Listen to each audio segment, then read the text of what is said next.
ഒടിയന്മാരെ പറ്റി നിങ്ങൾ കേട്ടിട്ടുണ്ടോ? ഒടിയന്മാർക്ക് ഏത് രൂപത്തിലേക്കും മാറാൻ കഴിയുമെന്നാണ് വിശ്വസിക്കുന്നത്. ഒടിവിദ്യകൾ പഠിച്ചവരാണ് ഒടിയന്മാർ. ഇരുട്ടിനെ മറവാക്കി അവരുടെ ലക്ഷ്യം കാണുവാൻ വേണ്ടി എന്ത് ക്രൂരകൃത്യവും ചെയ്യുന്നവർ. ആളുകൾ പറയുന്നത് പ്രകാരം ഈ വിദ്യയ്ക്ക് വേണ്ടി അവരുടെ രൂപം മാറുവാൻ വേണ്ടി അവർ ഗർഭിണികളായ സ്ത്രീകളെ ഉപദ്രവിക്കാറുണ്ടെന്ന് കേട്ടിട്ടുണ്ട്. സന്ധ്യാസമയത്ത് പുറത്തു നിൽക്കുന്ന ഗർഭിണികളായ സ്ത്രീകളെ ഭയപ്പെടുത്തുകയും ശരിക്ക് ഭയന്ന് അവരുടെ ഗർഭം അലസിപ്പോകുകയും അങ്ങനെ ചാവുള്ളയായ കുട്ടികളെ കൊണ്ട് കുഴിച്ചിടുന്ന സമയത്ത് അവർ ആ കുഴി മാന്തി രാത്രികാലങ്ങളിൽ പുറത്തെടുക്കുകയും ആഭിചാരകർമ്മങ്ങളും മറ്റ് കാര്യങ്ങളും ചെയ്ത് ഒരുതരം ദ്രാവകം അതിൽ നിന്ന് വേർതിരിച്ച് എടുക്കും. ആ ദ്രാവകം ചെവിയുടെ പിന്നിൽ തേച്ചാണത്രേ ഒടിയന്മാർ രൂപം മാറുന്നത്. അവർക്കിഷ്ടമുള്ള ജീവികളുടെ രൂപത്തിലേക്ക് മാറുവാൻ സാധിക്കുമെന്നാണ് പറയപ്പെടുന്നത്. എന്നാൽ ഇങ്ങനെ മാറുന്ന ജീവികൾക്ക് എന്തെങ്കിലും അംഗവൈകല്യങ്ങൾ ഉണ്ടായിരിക്കും. ഒടിയന്മാരെ പറ്റി ധാരാളം കഥകളുണ്ട്. ഒടിയന്മാർ നായകന്മാരായി നിൽക്കുന്ന കഥകളും ഒടിയന്മാർ വില്ലനായി മാറുന്ന കഥകളും, അങ്ങനെ പല പല കഥകൾ. അതിൻ്റെ കൂടെ പലരുടെയും അനുഭവങ്ങളും. നമ്മൾ ഇന്ന് പറയുന്നത് ഒടിയന്മാരുടെ കഥകളാണ്.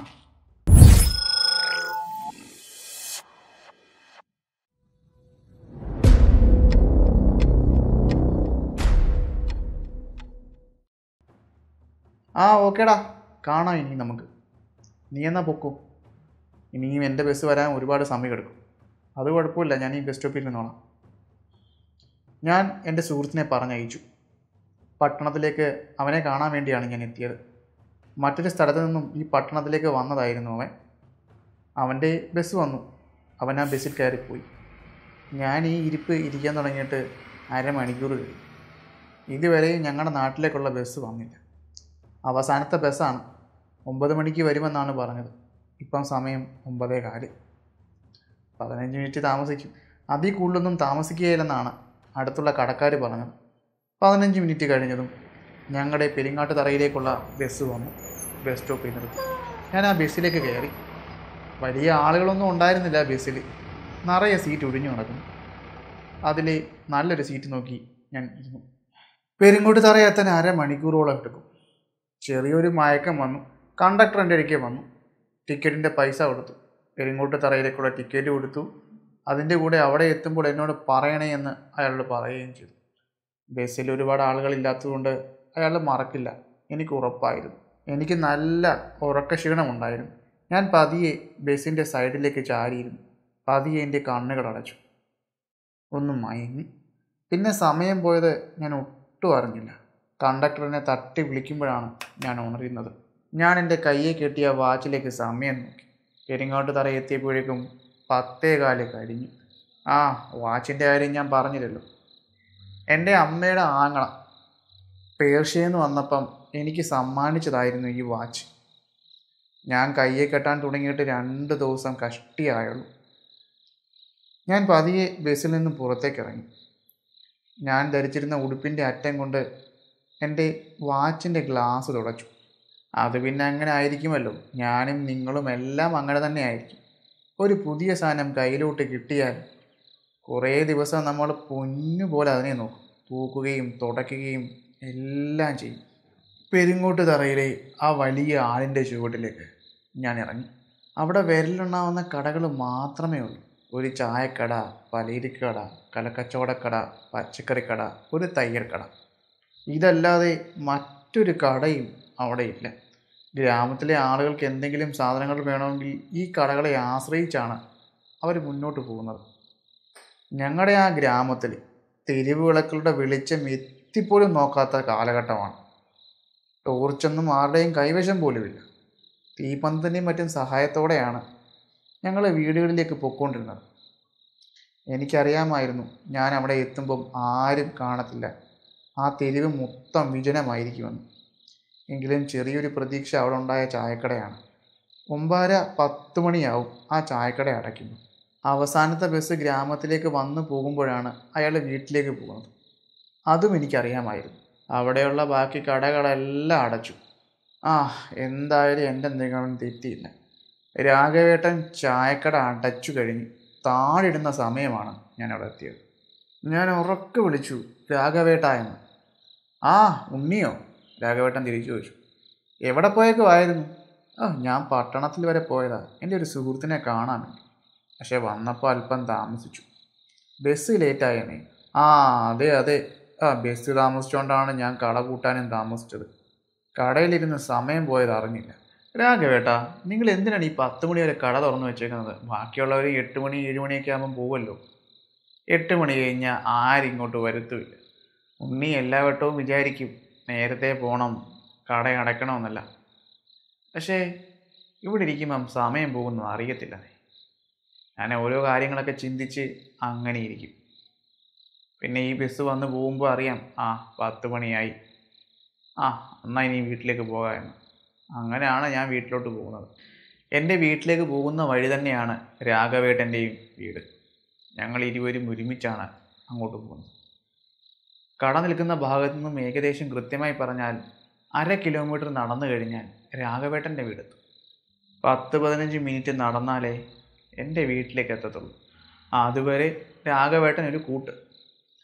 അങ്ങനെ ഞങ്ങൾ നടന്ന് മുന്നിലേക്ക് പോയപ്പോൾ ഞങ്ങളുടെ മുന്നിൽ കൂടി ഒരാൾ അലറി വിളിച്ചുകൊണ്ട് ഓടി. ശരിക്കും ഞാൻ ഭയന്നു പോയി. രാഘവേട്ടൻ ഞാൻ ഭയന്നത് കണ്ട് ചിരിച്ചു.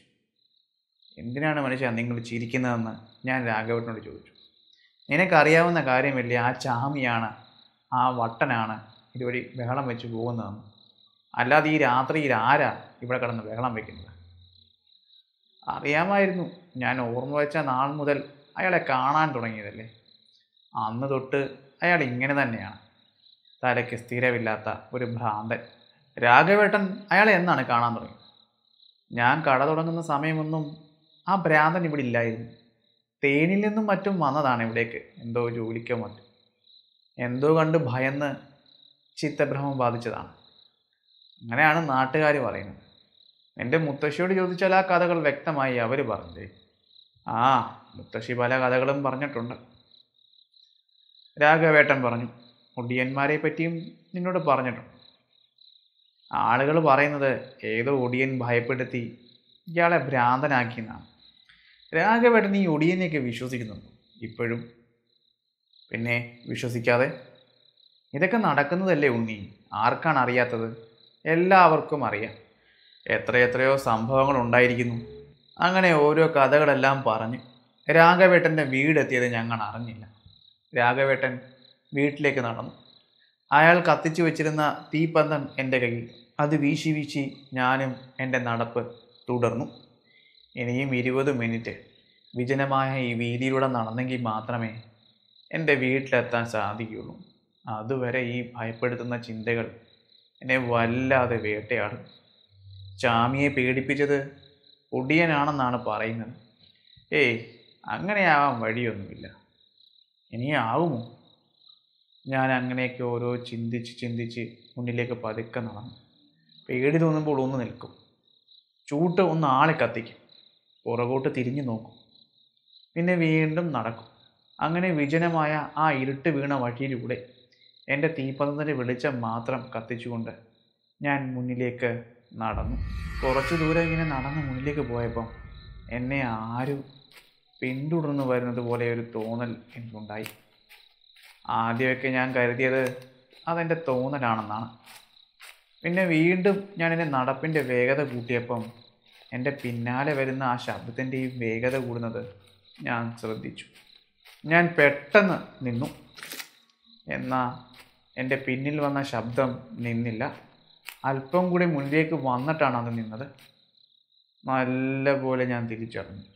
പണ്ട് മുത്തശ്ശി പറഞ്ഞ കാര്യങ്ങൾ ഓരോന്നായി എൻ്റെ മനസ്സിലേക്ക് കയറി.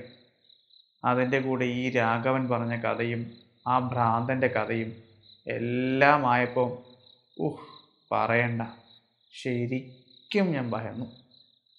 ഞാൻ വീണ്ടും അവിടെ നിന്ന് നടന്നു വേഗത്തിൽ.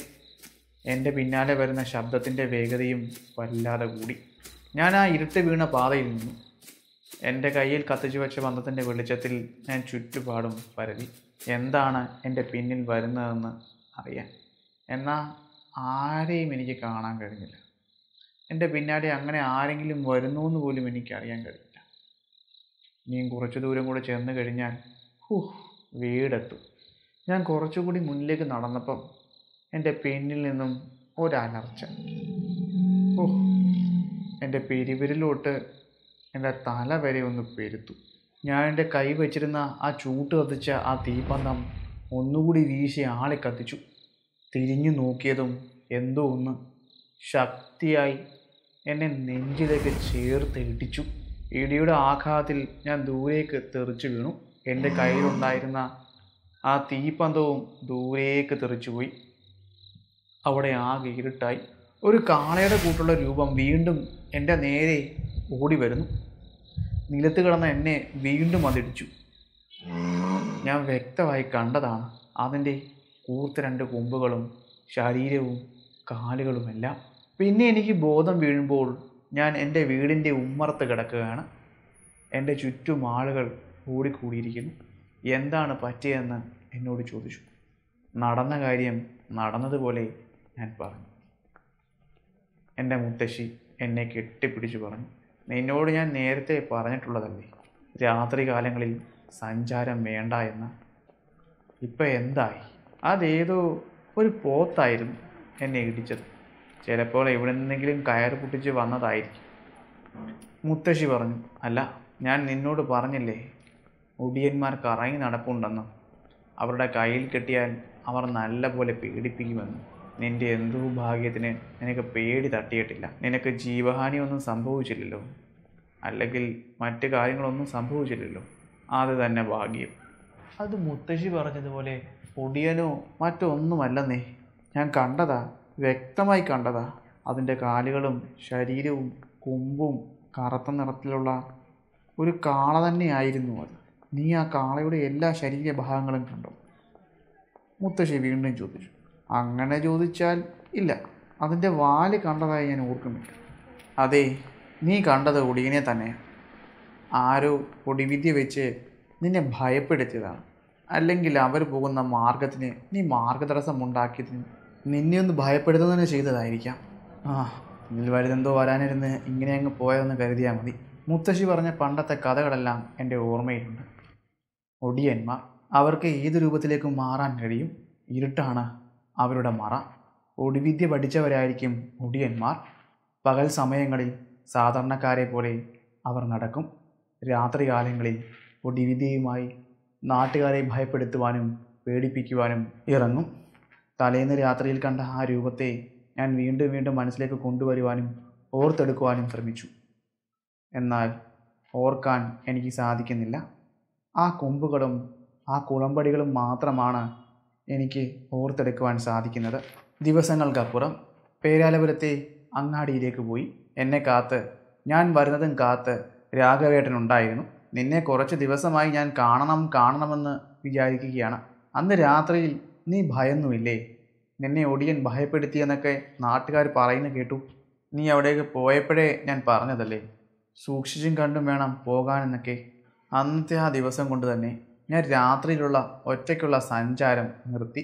പിന്നീട് വർഷങ്ങൾക്കിപ്പുറം ഞാൻ പുറത്തേക്ക് പേർഷ്യയിലേക്ക് ജോലിക്ക് പോവുകയും പിന്നീടുള്ള കാലം അവിടെ നിൽക്കുകയും കുറച്ച് കാശുണ്ടാക്കി എറണാകുളത്തേക്ക് മാറുകയും ചെയ്തു.